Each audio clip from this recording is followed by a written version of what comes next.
എനിക്ക് ചോദിക്കാനുള്ളത്, നിങ്ങൾ മാധ്യമപ്രവർത്തകരാണല്ലോ. 16 കോടി രൂപയാണ് കേരളത്തിലെ മാധ്യമപ്രവർത്തകർക്ക് ഈ CMRL തന്നിട്ടുള്ളത്. വല്ലതും നിങ്ങൾക്ക് അറിയോ അതിനെക്കുറിച്ച്? ഏതൊക്കെ മാധ്യമങ്ങൾക്കാണ് കിട്ടിയിട്ടുള്ളത്? നമസ്കാരം. പ്രതി വീണ വിജയനും പിണറായി വിജയനും ആകണമെന്ന് എന്താണ് മാധ്യമങ്ങൾക്ക് ഇത്ര നിർബന്ധം?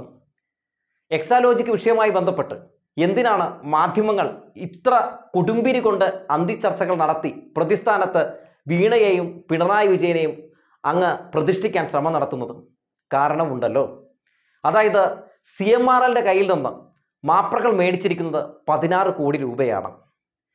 ഈ വീണ വിജയന്റെയും മുഖ്യമന്ത്രിയുടെയും പേരെടുത്ത് പറഞ്ഞ് ആരോപണത്തിന്റെ അങ്ങ് അറ്റത്ത് കൊണ്ടുപോയി ഇവരെ നിർത്തിയില്ലെങ്കിൽ ഈ 16 കോടി രൂപ എന്തിന് മാധ്യമങ്ങൾ മേടിച്ചു എന്ന ചോദ്യം ഉയരാൻ തുടങ്ങും. CMRL നിന്ന് എന്തിനാണ് മാസപ്പടിയായി 16 കോടി രൂപ മാപ്രകൾ മേടിച്ചത്, ആരൊക്കെയാണ് മേടിച്ചത് എന്ന ചോദ്യങ്ങൾ ഉയരാനും അതിന് വിശദീകരണങ്ങൾ കൊടുക്കേണ്ട സാഹചര്യവും ഉണ്ടാകും. ചിലപ്പോൾ ചില മാപ്രകളും ചില മാധ്യമ സ്ഥാപനത്തിന്റെ ഉടമകളും അകത്തു പോകേണ്ട അവസ്ഥയും വരും.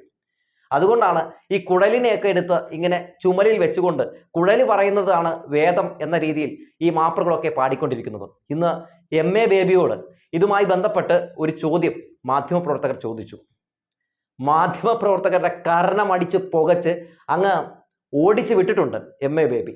ആ ചോദ്യത്തിന് മുമ്പിൽ ഉത്തരമില്ലാതെ കോലൂന്തികൾ കിടന്ന് ബബ്ബബ അടിക്കുന്ന ആ ഒരു കാഴ്ച ഒന്ന് കാണേണ്ടതാണ്. ക്രിമിനൽ ഖനനവുമായി ബന്ധപ്പെട്ട് മുഖ്യമന്ത്രിയുടെ മകളുടെ കമ്പനിക്ക് ഒരു പങ്കുമില്ല. അത് നിങ്ങളിങ്ങനെ മൂക്കിൽ തൊടാൻ വേണ്ടി വളഞ്ഞു വരുന്നതാണ്. എറണാകുളത്തുള്ള ഒരു കമ്പനി വീണയ്ക്ക് ഒരു എക്സാലോജിക് എന്ന് പറയുന്ന ബാംഗ്ലൂരിലുള്ള സ്ഥാപനവുമായി അവരുടെ ചില സേവനം വിട്ടുകിട്ടാൻ വേണ്ടി രേഖാമൂലം എഴുതി വളരെ സുതാര്യമായ പരസ്പര കരാറാണുള്ളത്. ആ കരാറനുസരിച്ച് സേവന ദാതാവായ കമ്പനിക്ക്, വീണയുടെ കമ്പനിക്ക് കൃത്യമായ ഒരു തുക 5 ലക്ഷം രൂപയോ മറ്റോ ഒരു മാസം കൊടുക്കുന്നു.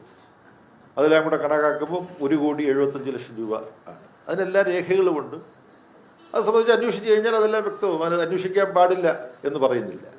കർണാടക കോടതിയിൽ പോയത് ഈ ഒരു കമ്പനി രജിസ്ട്രാർ ഓഫ് കമ്പനി ROCയുടെ ഒരു അന്വേഷണം നടക്കുന്നുണ്ട് ഞങ്ങളുടെ സ്ഥാപനവുമായി ബന്ധപ്പെട്ട്.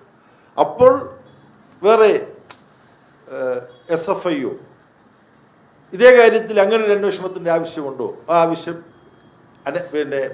അങ്ങനെ ഒരു അന്വേഷണം നടത്തുന്നത് ഞങ്ങളെ ടാർഗറ്റ് ചെയ്യലാണ്. ഒരു അന്വേഷണം നടക്കുന്നുണ്ടല്ലോ, അതിൻ്റെ ഫൈൻഡിങ്സ് വന്നു കഴിഞ്ഞാൽ ഇത് രണ്ടും കേന്ദ്ര ഗവൺമെൻറ്റിൻ്റെ സ്ഥാപനങ്ങളാണ്. അപ്പോൾ ഒരു സ്ഥാപനം അന്വേഷിക്കുന്നു, ആ അന്വേഷണമായിട്ട് ഞങ്ങൾ സഹകരിക്കുന്നുണ്ട്.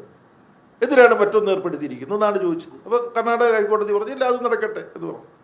ഇനിയിപ്പോൾ വേറെയും കേന്ദ്ര ഗവൺമെൻറ്റിൻ്റെ കയ്യിൽ വേറെ ഒരുപാട് ഏജൻസികളുണ്ട്, അവരെയൊക്കെ ഓരോരുത്തരായിട്ട് അയക്കുന്നുണ്ടാവും. അതാണ് ഞാനീ പറഞ്ഞത്. ഇത് ഒരു മുഖ്യമന്ത്രിയായിട്ട് ബന്ധമുള്ള ഒരു വ്യക്തിയുടെ കാര്യമാണ്. ഡൽഹിയിൽ ഉപമുഖ്യമന്ത്രിയെ തന്നെ ജയിലിട്ടിരിക്കുകയാണ്. അപ്പോൾ കേന്ദ്ര ഗവൺമെൻറ്, ഞാൻ പറഞ്ഞു കഴിഞ്ഞില്ല, കേന്ദ്ര ഗവൺമെൻറ് അവരുടെ കയ്യിലുള്ള ഏജൻസികളെ അവർക്ക് വിരോധമുള്ളവരുടെ എല്ലാം നേരെ ഇങ്ങനെ അഴിച്ചു വിട്ടുകൊണ്ടിരിക്കുകയാണ്. ഇപ്പം അല്ല അന്വേഷണത്തുമായിട്ട് സഹകരിച്ചുകൊണ്ടിരിക്കുകയാണല്ലോ. നിങ്ങൾ ഇന്നത്തെ പത്രം ഞാൻ വായിച്ചപ്പോൾ കാണുന്നത് ഈ ROCയുടെ അന്വേഷണമായിട്ട് ഞങ്ങൾ സഹകരിച്ചുകൊണ്ടിരിക്കുകയാണെന്നാണ് വീണ വിജയനോട് പറഞ്ഞത്. അതല്ല, ഇനി നിങ്ങൾ CBIയുടെ അന്വേഷണം കൂടെ നടത്തൂ, EDയുടെ അന്വേഷണം കൂടി നടത്തൂ. FBI ഉണ്ട് അമേരിക്കയിൽ, അവർക്കിപ്പോൾ ഉണ്ട് ഡൽഹിയിൽ ഓഫീസ്. FBIയുടെ അങ്ങനെ പറഞ്ഞുകൊണ്ടിരിക്കുന്നു. ഇതൊക്കെ മഠയത്തരമല്ലേ? പിന്നെ എനിക്ക് ചോദിക്കാനുള്ളത്, നിങ്ങൾ മാധ്യമപ്രവർത്തകരാണല്ലോ. 16 കോടി രൂപയാണ് കേരളത്തിലെ മാധ്യമപ്രവർത്തകർക്ക് ഈ CMRL തന്നിട്ടുള്ളത്. വല്ലതും നിങ്ങൾക്ക് അറിയോ അതിനെക്കുറിച്ച്? ഏതൊക്കെ മാധ്യമങ്ങൾക്കാണ് കിട്ടിയിട്ടുള്ളത്? വീണ വിജയന്റെ കമ്പനിക്ക് അവരുടെ സേവനത്തിന് വേണ്ടി മാസം 5 ലക്ഷം രൂപ വീതം കൊടുത്തതാണ് നിങ്ങൾക്ക് ഏറ്റവും വലിയ പ്രശ്നം. കേരളത്തിലെ മാധ്യമങ്ങൾക്ക് അല്ലെങ്കിൽ ഇന്ത്യയിലെ മാധ്യമങ്ങൾക്ക് കൊടുത്ത 16 കോടി രൂപ എന്താ നിങ്ങൾക്ക് അതിനെക്കുറിച്ച് പറയാനുള്ളത്? നിങ്ങൾ നാളെ എഴുതുമോ? ഞാനിങ്ങനെ കേരള മാധ്യമങ്ങൾക്ക് 16 കോടി രൂപ ഈ CMRL കൊടുത്തു എന്ന് MA ബേബി പറഞ്ഞു എന്ന് പറഞ്ഞിട്ട് നിങ്ങൾ നാളെ പത്രത്തിൽ കൊടുക്കുമോ? എനിക്കൊന്നറിയണം. അപ്പം ഇങ്ങനെയുള്ള വിഷയങ്ങളുണ്ട്. ഇവിടുത്തെ രാഷ്ട്രീയ പാർട്ടി നേതാക്കന്മാർക്ക് കൊടുത്ത പണത്തെ കുറിച്ചുണ്ട്. എന്തിനാണത് കൊടുത്തത്? അതിന് രേഖ വല്ലതും ഉണ്ടോ? ഒരു പത്രത്തിലും ഒരു പ്രശ്നവുമില്ലല്ലോ. ആകെ ഒരു വീണ വിജയൻ മാത്രമേ ഇതുമായി ബന്ധപ്പെട്ടുള്ളൂ.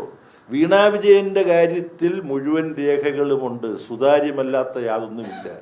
പിന്നെ ആകെ പറയുന്നത് അവർക്ക് എന്ത് സേവനത്തിനാണ് സേവനം സംബന്ധിച്ച കരാറുണ്ട്. ആ സേവനം കൊടുത്തിട്ടുണ്ടോ? കണ്ടുപിടിക്കൂ നിങ്ങൾ, അതെല്ലാം കണ്ടുപിടിക്കൂ. സേവനം കൊടുക്കാതെ സേവനം അളന്ന് തൂക്കി നോക്കി 4,75,000 രൂപയുടെ സേവനമേ കൊടുത്തിട്ടുള്ളൂ. 25,000 രൂപ യഥാർത്ഥ സേവനത്തിന് മൂല്യം കണക്കാക്കി വരുമ്പം അധികമാണ് എന്നൊക്കെ ഉണ്ടെങ്കിൽ നിങ്ങൾ കണ്ടുപിടിച്ച് എഴുതിക്കൂ.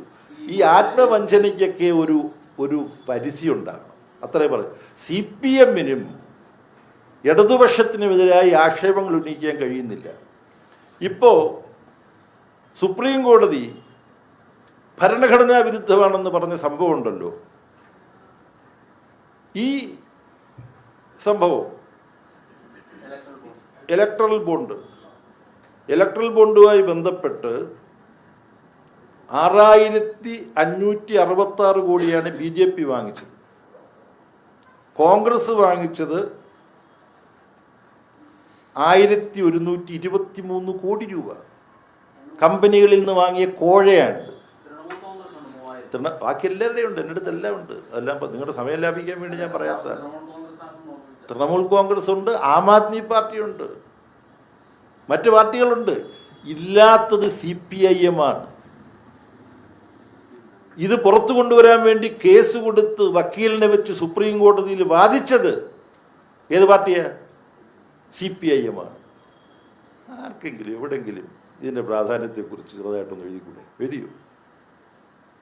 അപ്പോൾ ഇങ്ങനെയുള്ള ഇരട്ടത്താപ്പുകളും സൗകര്യമുള്ളത് മാത്രം കാണുക,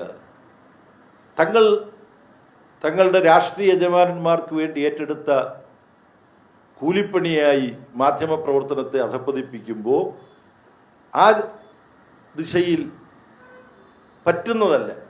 ഈ CPM എന്ന് പറയുന്ന പാർട്ടി കുറച്ച് വ്യത്യസ്തമാണ് എന്നിങ്ങനെ കണ്ണിൽ വന്ന് ഇടിക്കുന്ന വിധത്തിൽ തെളിഞ്ഞാലും അതിനെക്കുറിച്ച് മിണ്ടില്ല. എന്നിട്ട് വീണ്ടും വീണാ വിജയൻ എന്ന് പറഞ്ഞുകൊണ്ടിരിക്കും. ദയനീയമാണ്.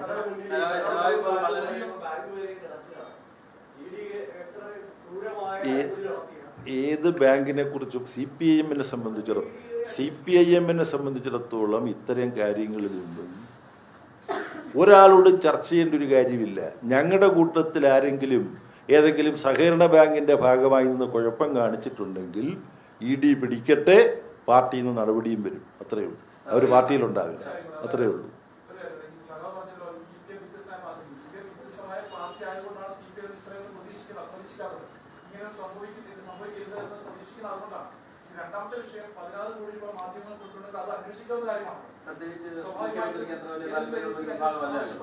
അല്ല, മാധ്യമങ്ങൾ ഇതിനൊന്നും ഇപ്പം ഇത് മാധ്യമങ്ങളാണല്ലോ. ഇപ്പം ഇതെല്ലാം സംബന്ധിച്ച് എല്ലാ ദിവസവും വാർത്തകൾ നിരത്തുന്നത് മാധ്യമങ്ങളാണല്ലോ.